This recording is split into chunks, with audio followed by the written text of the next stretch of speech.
नमस्कार. अजून एक फॉर्म्युला प्रूव्ह करणार आहोत.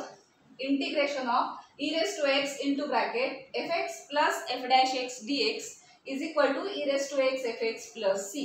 तर या फॉर्म मध्ये कुठे तुम्हाला एक्झाम्पल आलं तर तुम्ही हा फॉर्म्युला म्हणून यायचं डायरेक्ट यूज करू शकता. तर हा फॉर्म्युला प्रूव्ह अगदी 2-3 स्टेप मध्ये होणार आहे. फक्त थोडी मेथड वेगळी यूज करणार आहोत. इंटिग्रेशन अँड डेरिव्हेटिव्ह मधलं रिलेशन तुम्हाला माहिती आहे, त्या रिलेशनचा आपण यूज करणार आहोत.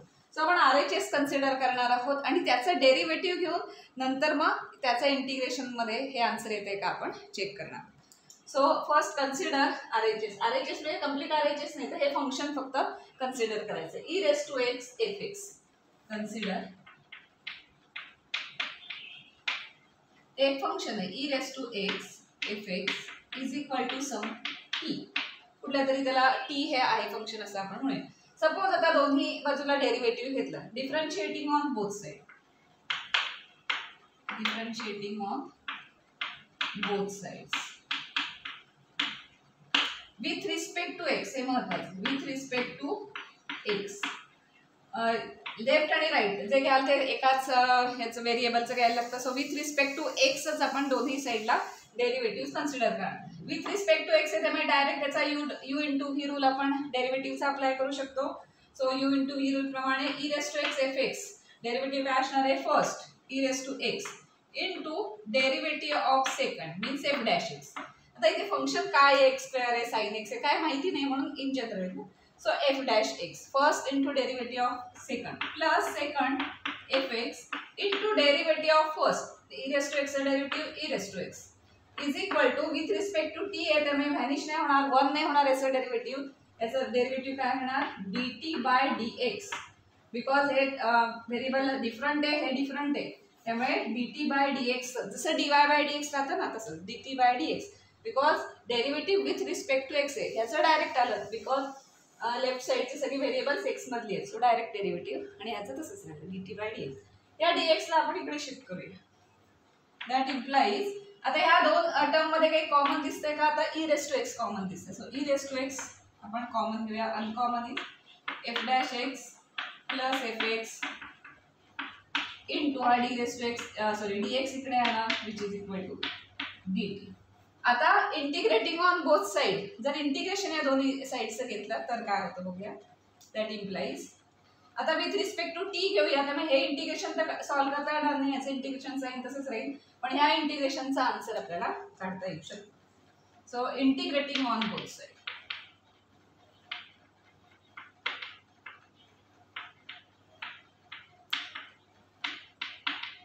both sides we will get integration of e raised to x into bracket. आता f डॅश दिला किंवा fx दिला मध्ये प्लस साइन असल्यामुळे आपण कुठल्याही प्लेसला लिहू शकतो. सपोज fx आपण आज लिहू fx plus f dash x dx is equal to integration of dt. But integration of dt with respect to t आहे त्यामुळे हे तसंच राहणार आहे इंटिग्रेशन. याचं सॉल्व्ह करता येणार नाही जोपर्यंत आपल्याला फंक्शन काय ते माहिती आहे तोपर्यंत fx आणि f डॅश x. पण हे dt integration with respect to t आपण डायरेक्ट काढू शकतो. सो ह्याचं इंटिग्रेशन किती येणार, t. जसं dx चं इंटिग्रेशन x येतं तसं dt चं t आहे. सो सॉल्व्ह झालं आता हे आपला. That implies integration of e raised to x into bracket fx plus f dash x dx is equal to integration of dt is t plus c देतो ना, इंटिग्रेशन सॉल्व केलं plus c. याचं integration माहित नाही कारण x मधलं variable आहे. आता t ची आपण व्हॅल्यू इथे पुट करू शकतो. t म्हणजे काय कन्सिडर केलं तर e raised to x fx.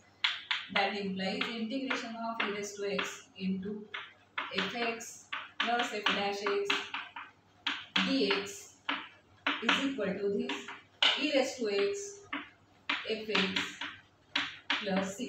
t ची सबस्टिट्यूशन केलेली व्हॅल्यू जी होती टी म्हणजे e raised to x fx ती फक्त सबस्टिट्यूट करायची आहे.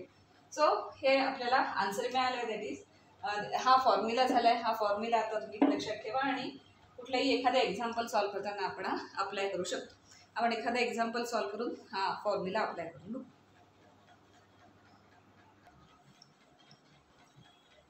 आपण एक एक्झाम्पल सॉल्व्ह करून बघूया. आता जो आपण फॉर्म्युला प्रूव्ह केला त्या फॉर्म्युल्यात जर फिट झाला, ऍडजस्ट झाला, तर तो फॉर्म्युला डायरेक्ट आपण अप्लाय करू शकतो. फॉर्म्युला काय आहे की e⁻x कॉमन पाहिजे, ब्रॅकेटमध्ये fx प्लस f'(x) पाहिजे.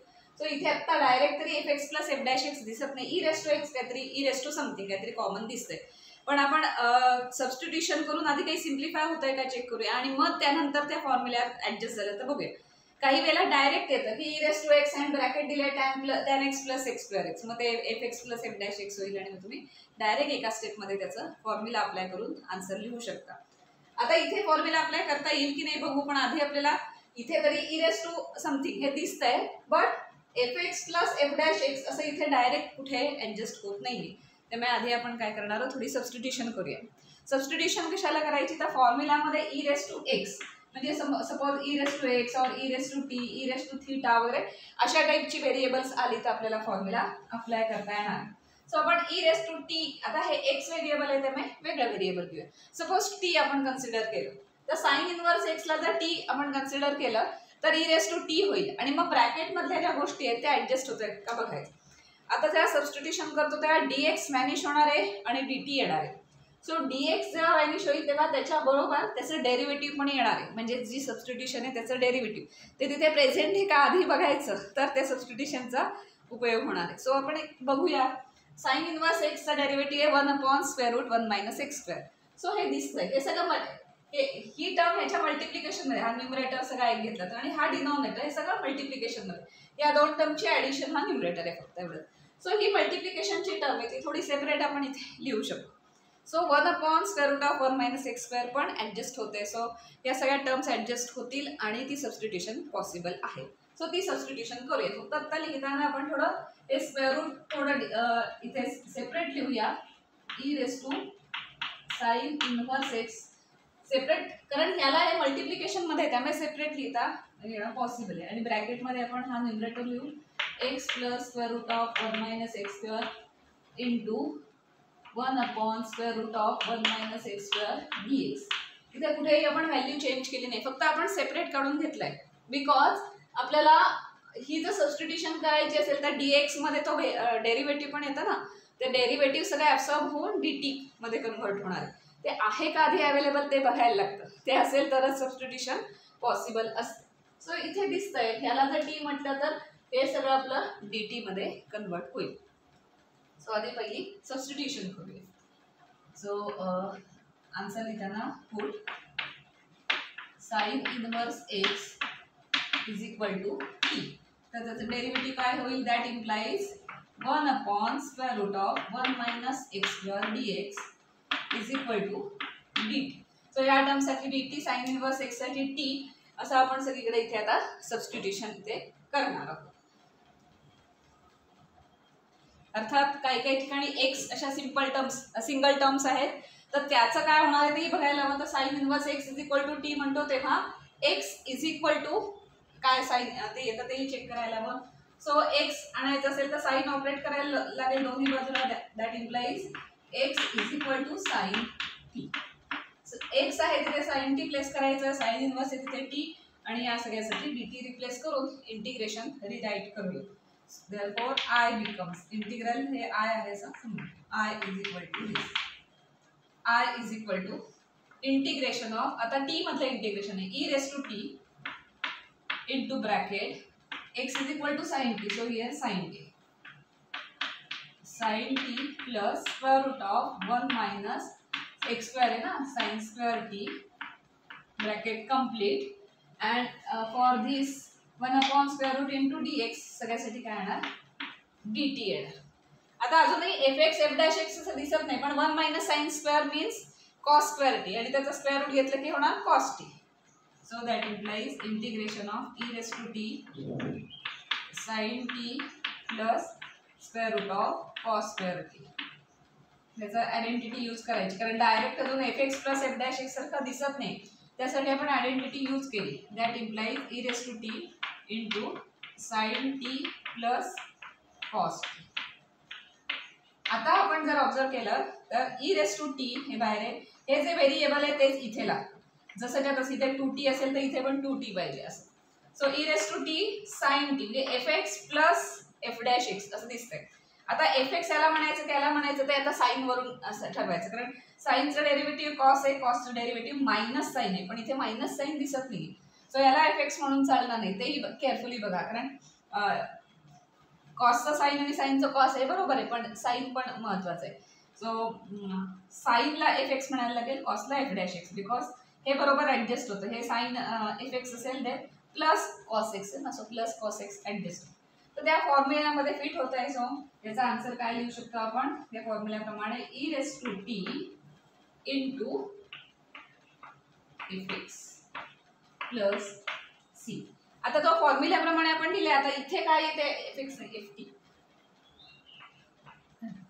फॉर्म्युल्याप्रमाणे आपण इथे दिले e raise to t f t plus c, पण अर्थात e raise to t f म्हणजे काय इथे तर sine t, so sine t आपण आता इथे लिहिणार.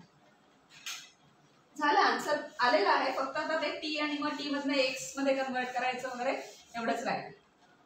That implies I is equal to e raise to t आणि f t means sine t plus c, म्हणजे आन्सर आलेला e raise to t sine t plus c, but हे t मध्ये ना आन्सर ते आपल्याला एक्स मध्ये आणायला लागतं. सो आता टी म्हणजे काय होतं ते आठवा आणि त्याप्रमाणे सबस्टिट्यूट करा. Therefore I is equal to e raise to sine plus x आणि sine t means x plus C.